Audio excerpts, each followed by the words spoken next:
কোন আমল চেহারা উজ্জ্বল করে তোলে? নিয়মিত ফজরের নামাজ আদায় করা। কোন আমল চেহারায় নূর ও জীবনে বরকত আনে? বেশি বেশি দরুদ পড়। কোন আমল মুখে হাসি ও অন্তরে শান্তি আনে? সালাম দেওয়া। কোন আমল মুখে প্রশান্তির আলো আনে? সত্য কথা বলা। মায়ের সব গুনাহ মাফের জন্য সন্তানকে কোন দোয়া পড়তে হয়? রব্বিগফিরলি ওয়ালিওয়ালিদাইয়া ওয়ারহামহুমা কামা রাব্বায়ানি সগীরা। মায়ের হায়াত বৃদ্ধি করতে কোন দোয়া পড়তে হয়? আল্লাহুম্মা বারিক ফি উমরি উম্মি ওয়ারজুকহা সিহাতাও ওয়া আফিয়া। মায়ের জন্য সুস্থতা কামনা করার জন্য কোন দোয়া পড়তে হয়? আল্লাহুম্মা শফি উম্মি শিফাআন লা ইউগাদিরু সাকামা। স্ত্রীকে সম্মান দিলে কি সন্তান নেককার হয়? হ্যাঁ, মায়ের সম্মান সন্তানের চরিত্র গঠনে প্রভাব ফেলে।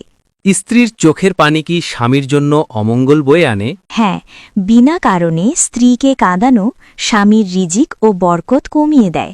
স্ত্রী সন্তুষ্ট থাকলে কি ঘরে রহমত নেমে আসে? হ্যাঁ, স্ত্রীর সন্তুষ্টিতে ঘরে শান্তি ও বরকত আসে। স্ত্রীর সম্মান রক্ষা করা কি ঈমানের অংশ? হ্যাঁ, উত্তম মুমিন সেই ব্যক্তি যে তার স্ত্রীর সাথে উত্তম আচরণ করে। বদরের যুদ্ধে কাফেরদের সংখ্যা কত ছিল? প্রায় 1000 জন। বদরের যুদ্ধে মুসলমানের সংখ্যা কত ছিল? 313 জন। বদরের যুদ্ধে মুসলমানদের নেতৃত্ব কে দেন? হজরত মুহাম্মদ সাল্লাল্লাহু আলাইহি ওয়াসাল্লাম। বদরের যুদ্ধে কতজন ফেরেশতারা অংশ নিয়েছিল?